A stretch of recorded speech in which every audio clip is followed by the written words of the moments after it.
Have you ever noticed that the moment someone signs a 30-year mortgage, they undergo a strange personality transformation? One day they are normal, rational human beings, and the next day they turn into unlicensed contractors who can't stop talking about equity, interest rates, and the price of lumber. They invite you over for a housewarming party, and while you are politely sipping cheap wine in their unfurnished living room, they look you dead in the eye and tell you that buying this house was the best investment they ever made. But if you look closely, past the fresh coat of agreeable gray paint and the staging furniture, you can see the terror in their eyes. They aren't smiling because they're rich, they're smiling because they're terrified. They have just voluntarily walked into a trap that is going to keep them broke, stressed, and stuck in a job they tolerate for the next 3 decades. They haven't bought an asset, they have bought a liability that sleeps in their bank account like a parasite, slowly draining their wealth while society applauds them for being responsible adults. And the worst part? You are probably sitting there feeling jealous of them, wondering where you went wrong, when in reality, you're the one who is actually free. My name is Frank, and I spend way too much time obsessing over the psychology of money and why smart, educated people willingly sign contracts that defy basic mathematics just to impress their in-laws. If you are someone who is tired of being told that renting is throwing money away by people who haven't done a net worth calculation since 1998, and you want to understand the actual mechanics of wealth destruction that the real estate industry spends billions of dollars trying to hide from you, make sure to hit that subscribe button. Give this video a thumbs up if you are ready to stop hallucinating about white picket fences and start looking at the cold, hard numbers that determine your financial future. Now, before we dive into the financial horror show that is modern homeownership, we need to dismantle the single most dangerous phrase in the English language. Rent is throwing money away. I want you to really think about that statement. When you go to a grocery store and buy food, are you throwing money away because you don't own the farm? When you pay for health insurance, are you throwing money away because you don't own the hospital? Of course not. You are trading currency for a necessary service. Rent is exactly the same thing. You are paying for a roof, climate control, and, most importantly, mobility. But here's the secret that your real estate agent will never, ever tell you because it would destroy their commission check. Rent is the maximum amount you will pay for your housing every single month. Your mortgage payment? That is the absolute minimum you will pay. That number on your mortgage statement is just the cover charge to get into the club. Once you're inside, the real billing starts, and trust me, the prices are astronomical. Let me paint a picture of what actually happens after the closing papers are signed. You move in, and suddenly you are introduced to the silent killers of wealth building. I'm talking about property taxes, homeowners insurance, HOA fees, private mortgage insurance, and maintenance. We call these unrecoverable costs.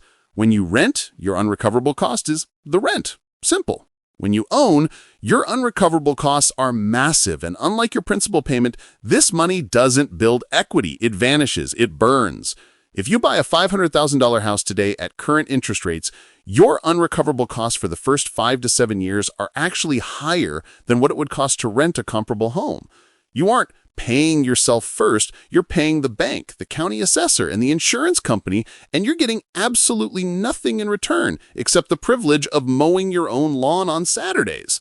And speaking of the bank, let's look at the math, because this is where it gets really interesting. And by interesting, I mean terrifying. Most people have no idea how an amortization schedule works.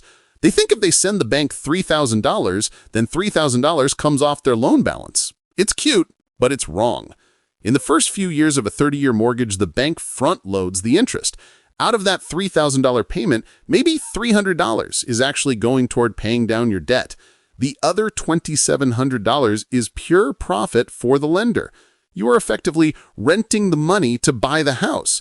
You are a tenant of the bank, but unlike a normal tenant, when the water heater explodes at 3 a.m. on a Tuesday, you can't call the landlord. You are the landlord. But the financial drain is only half the story. The other half is what happens to your brain. Once you buy a house, you fall victim to what psychologists call the Diderot effect. It's this phenomenon where buying one new possession leads to a spiral of consumption that leads you to buying more new things. You buy the house, and suddenly your old furniture looks like garbage in the new living room, so you finance a new sofa. Then the kitchen looks dated, so you take out a home equity line of credit to install quartz countertops. Then you need a riding lawnmower, a security system, a smart thermostat, and a grill that costs more than your first car. You stop being an investor, and you become a consumer on steroids. I see guys who make $150,000 a year, money that should make them feel wealthy, living paycheck to paycheck because they're funneling every spare dollar into improving an asset that actually doesn't pay them anything. They are house rich and cash poor, trapped in a golden cage of their own design. This brings us to the most dangerous aspect of buying a house too young, the geographic anchor. In the modern corporate world, your biggest asset is not your 401k, and it's certainly not your home equity. Your biggest asset is your mobility. The biggest salary jumps you will ever get in your career usually come from changing companies or moving to a new city for a better opportunity. When you rent, you're a mercenary. You're nimble. If a headhunter calls you with the job offer in Austin or Denver or New York that pays 40% more, you pack your bags, break your lease, and you go. You chase the opportunity. But once you buy a house, that mobility is dead. You're stuck. Think about it. Selling a house is expensive.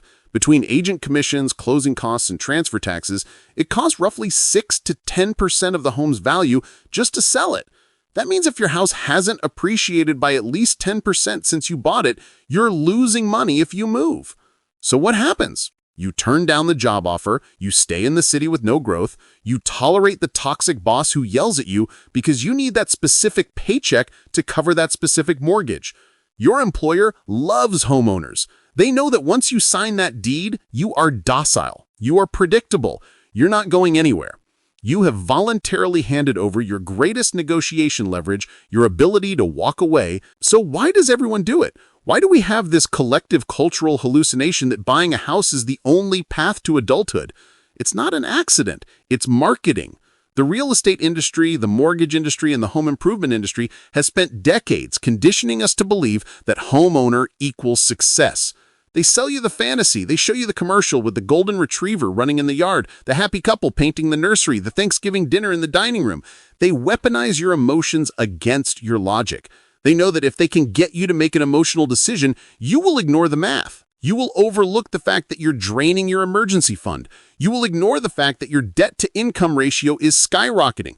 You will sign the papers because you want the feeling of safety that they promised you. But let me ask you something. Is it safe to have 90% of your net worth tied up in one single illiquid asset that is located in one specific neighborhood? Is it safe to have a monthly liability that requires you to work at high intensity for 30 years without a break? That isn't safety. That is fragility.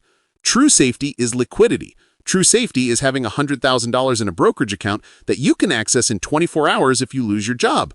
True safety is knowing that if your neighborhood goes downhill or if the local economy collapses, you can hand the keys to the landlord and move to where the jobs are.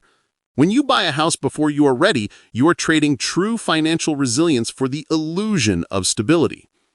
And here is the part that really blows people's minds.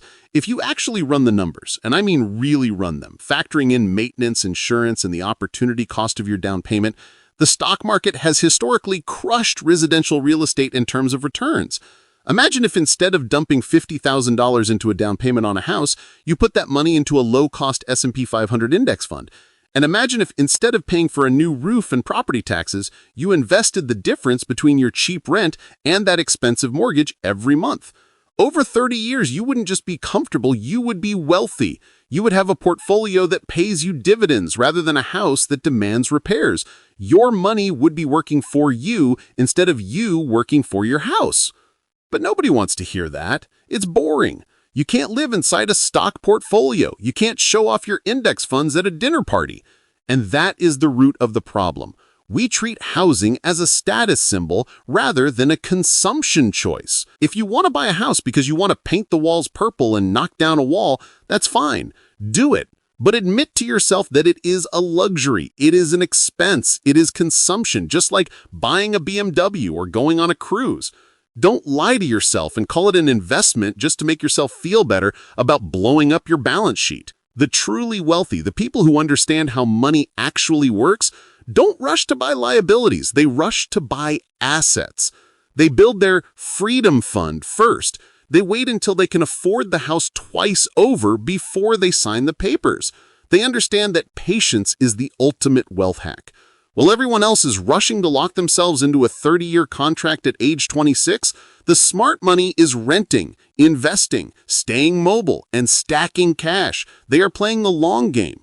So the next time you feel that pang of jealousy when your friend posts a photo of their sold sign on Instagram, I want you to take a deep breath.